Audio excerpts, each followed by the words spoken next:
Hello, everybody. Andy Jacob here with the DotCom Magazine Entrepreneur Spotlight Series. What a fascinating show today. You're going to want to tune into the entire show because, as you know from watching the DotCom Magazine show, we're so interested in high tech. We're so interested in new things. We're so interested in so many different spaces. But one space that caught our attention recently, we were all sitting around watching a YouTube video, and we saw a car being manufactured digitally. Part of the components are being manufactured digitally, and we said to ourselves, wow, this space is just getting so incredibly hot. So many people are looking at the space. So we started going through our Rolodex, and we really wanted to bring a worldwide leading expert in direct digital manufacturing on the show. His name, of course, is Mr. Suman Das. And Suman is the founder and CEO of DDM Systems. And of course, they specialize in something that's so intriguing to us, 3D manufacturing. And he's a worldwide leader. You know, if you research him, you go online, you'll see that he speaks at all the events, and everybody wants Suman to come on the show. So Suman, welcome to the DotCom Magazine Entrepreneur Spotlight Series today. Thank you very much, Andy, for having me on. Yeah, it's a real honor to have you. I mean, you're one of the worldwide leading experts. Before we get into it, we're so interested in it. Let's pull the lens back to 30,000 feet, Suman. Tell us what you're doing at DDM Systems, and then we're going to get into it. So, Andy, DDM Systems is transforming, disrupting, and modernizing an established industrial process today that is used to make the most high-value parts that you find anywhere, from jet engines to land-based power generation gas turbines to the medical implants that you find inside human bodies, like the hips, the knees, and the shoulders, to various infrastructure that keeps the world running. For example, anywhere where there are liquids and gases that are being conveyed through long lines, you see components that are made with investment casting. And that is a process that hasn't changed in over 100 years. It's a 6,000-year-old process, has not seen any significant innovation in over 100 years. And we are transforming that by cutting out 7 out of 12 process steps, replacing them with a single 3D printing step, and yet achieving the same quality metal parts that you see coming out of production foundries today. That's so incredible. I mean, you've reduced a number of steps. It makes it more efficient. It makes it more powerful. It makes it faster.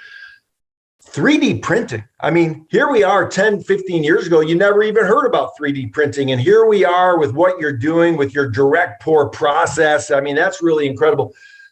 What types of companies reach out to you, Suman, and they say, hey, we've heard about your manufacturing. You know, we've heard about you using the CAD, models, using the 3D, printed ceramic shells. What types of companies are reaching out to you to use your process? Great question, Andy. Our customers are distributed across at least half a dozen industry verticals. Start with aerospace and defense. All the major aerospace and defense prime companies, they have need for precision, high quality metal parts where there is no question about the metallurgical quality of the parts and the process that was used to make them, where there are mission critical parts. And then we have industrial gas turbines, we have oil and gas, paper and pulp, we have medical implants, we have fluid handling. All these industry sectors, we have companies from all across the world that have approached us. We've conducted projects with all of the major aircraft engine manufacturers and industrial gas turbine manufacturers, because that is where the highest value parts, commanding about 45% of the global $20 billion market, are made with investment casting. Wow, it's so interesting. Of course, we take a lot for granted, of course, Suman, and we think about steel and aluminum. And, they're so strong. And of course, they're becoming lighter and lighter by the day, but there's so many different types of alloys. I mean, there's stainless steel, wrought iron, tool steel, aluminum, so many different types. Does your system have the capability to sort of produce any type of alloy capability at all? Where do we stand on that right now? That's an excellent question, Andy. And that is really where the power of using an established industrial process like investment casting, but accelerated by the power and the flexibility and the speed of 3D printing really comes to play. Because if you compare against the emerging metal 3D printing technologies, of which I'm one of the original inventors in laser powder bed fusion, the problem is that you have a limited set of qualified alloys that you can make parts for commercially acceptable applications. But on the other hand, investment casting's been around, commercial investment casting's been around for over 100 years.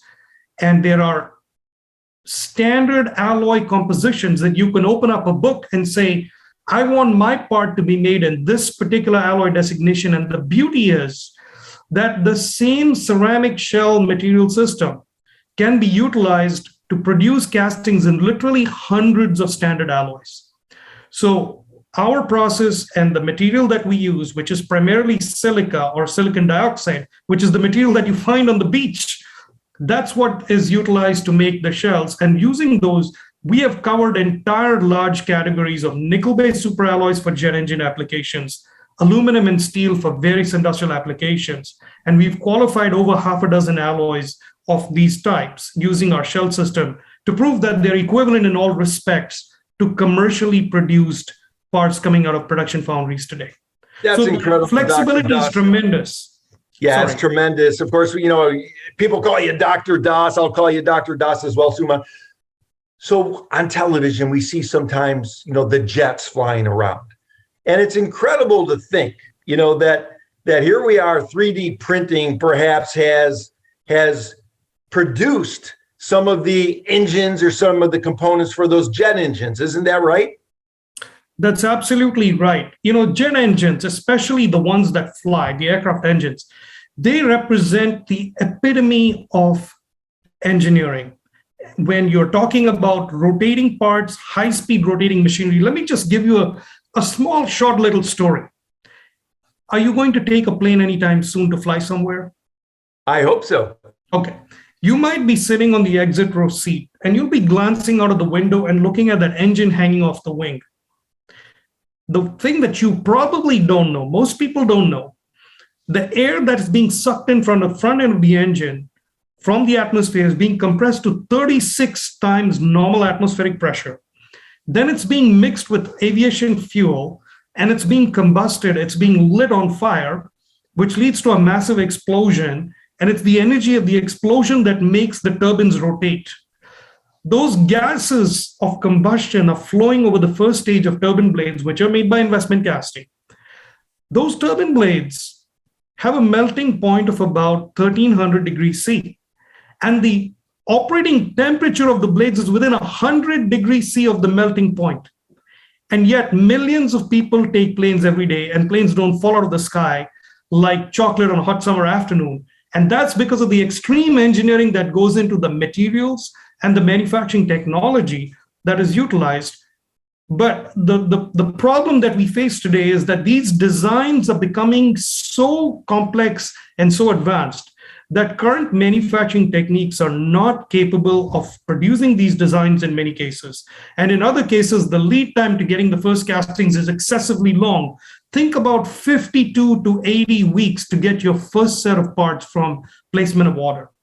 What we're doing, bringing that convenience, the speed, and the complex geometry capability of 3D printing, ceramic 3D printing, to an established process, we're going to cut that lead time to 1/10 of its, the 1/10 of what it is today.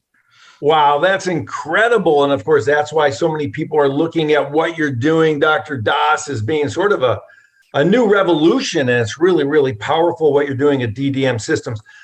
Let's talk about it a little bit because, oftentimes in technology, the defense sort of department leads the way in a lot of different ways. There's probably some things you're working on that you can't even talk about, but right. Let's talk about some other things. I mean, what other types of companies are reaching out to you, Suman, and they're saying, hey, you can produce this, this item and this piece of precision instrument that I need at 1/10 of the time, who else is reaching out to you? What types of companies are using your system? It's a great question, Andy. So I'll actually start by saying the original technology development was in fact funded by the US Department of Defense to deal with this extreme supply chain problem with these long lead times that I mentioned.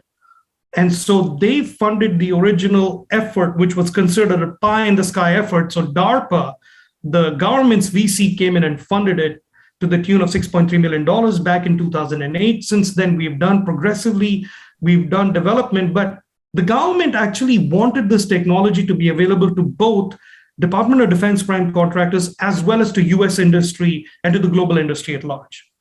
And the beauty of it is that investment casting addresses more than half a dozen industry verticals. So we've had companies ranging from Nike to SpaceX, extremes.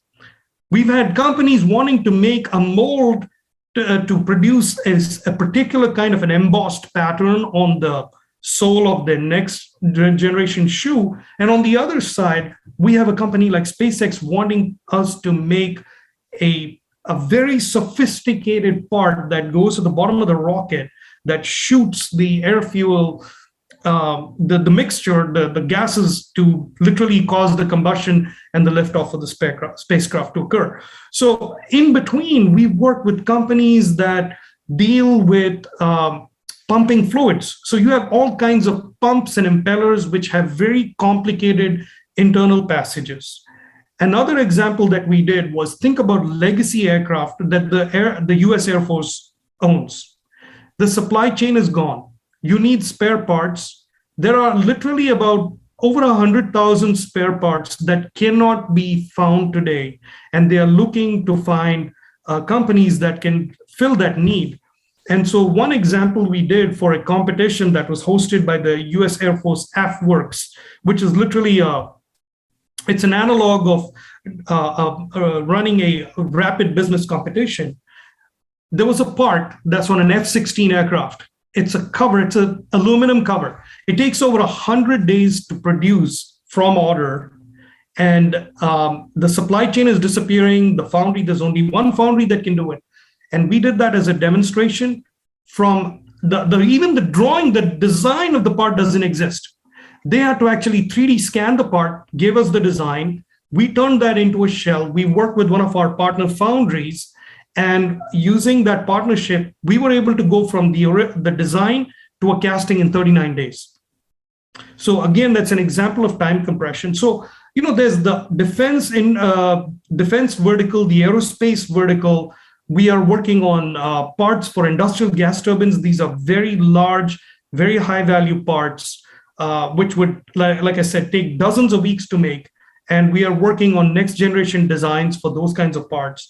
We're working with companies in the space segment. We have worked with companies in fluid handling, both US and overseas companies. So wherever there are parts that have internal complexity, complex internal architecture, internal passages, that's where we really bring in that value and speed.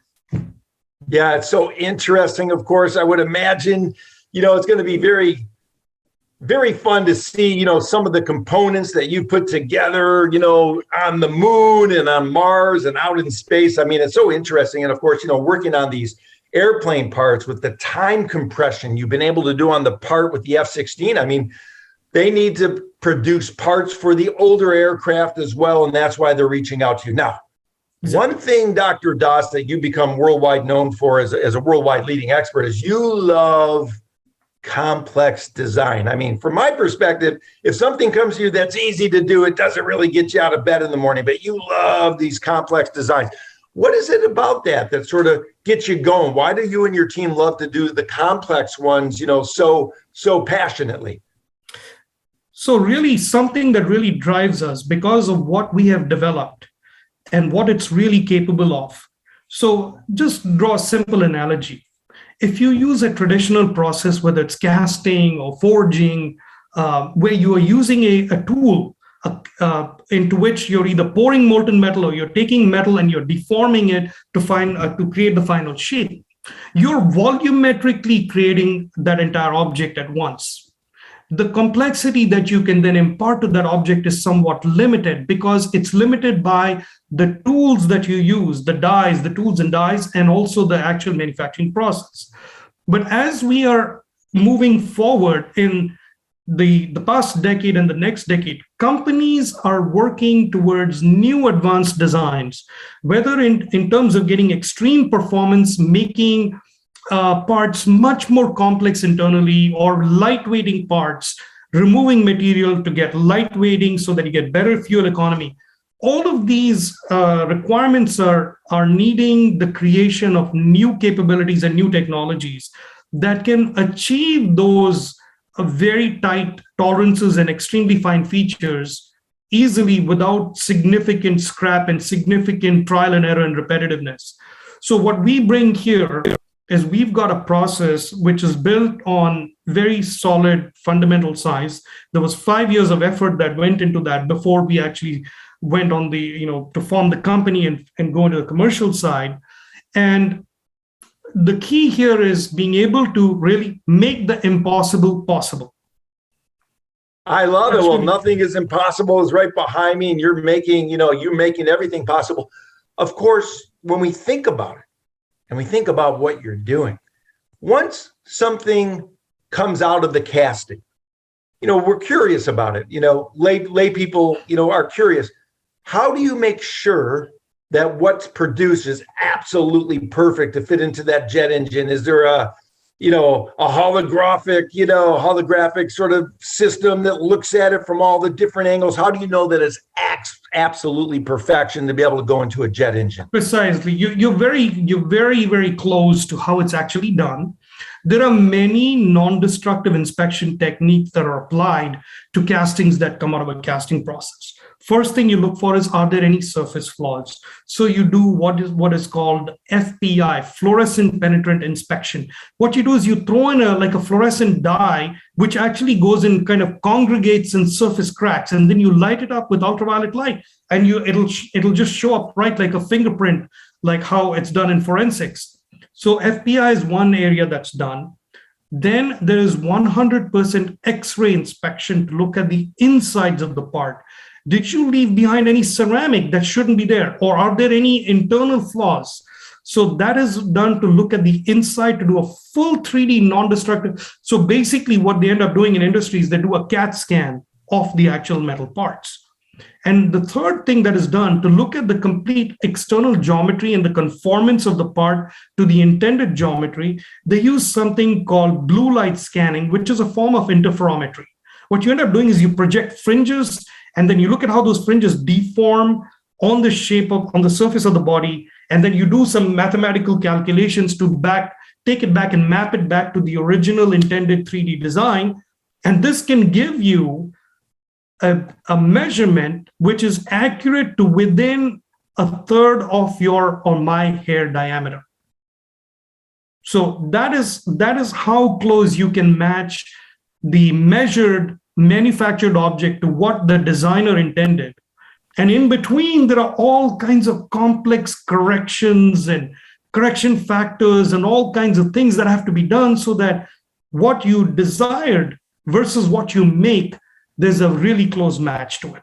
It's so interesting. We take so many things for granted, Suman. And of course, we go on a plane, you buy a round trip airfare for $500 or $1,000. You fly business class a couple thousand. Internationally, it can go from $500 to $800 to $10,000, $15,000, $20,000. But we think about it.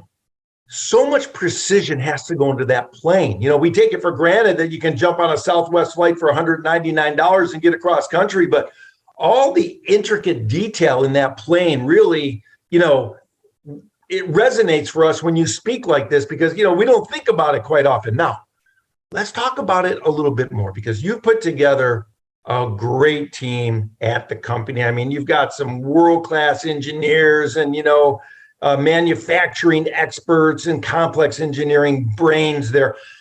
When you bring somebody on the team at DDM, what do you look for? Are you looking for the background, the experience, the passion, the education level? What are the things that sort of go into your hiring protocol? That's an excellent question, Andy.